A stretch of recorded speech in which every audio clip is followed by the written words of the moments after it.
الرجيم.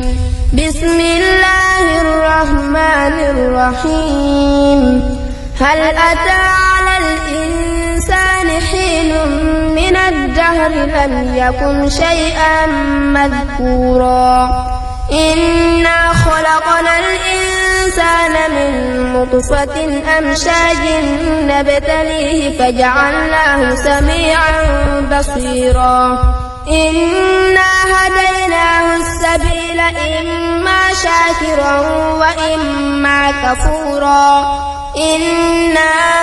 أعتدنا للكافرين سلاسل وأغلالا وسعيرا إن الأبرار يشربون من كأس كان مزاجها كافورا عينا يشرب بها عباد الله يفجرونها تفجيرا يوفون بالنذر ويخافون يوما كان شره مستطيرا ويطعمون الطعام على حبه مسكينا ويتيما واسيرا إنما نطعمكم لوجه الله لا نريد منكم جزاء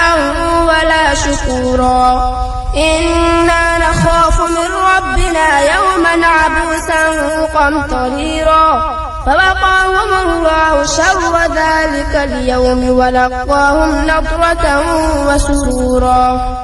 وجزاؤهم بما صبروا جنة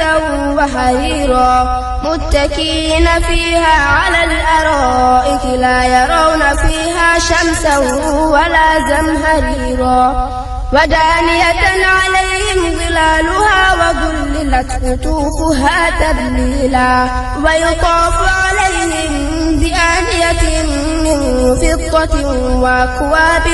كانت قوارير من فضة قدروها تقديرا ويسقون فيها كأسا كان مزاجها زنجبيلا عينا فيها تسمى سلسبيلا ويطوف عليهم ولدان مخلدون إذا رأيتهم حسبتهم لؤلؤا منثورا وإذا رأيت ثم رأيت نعيما وملكا كبيرا عاليهم ثياب سندس خضر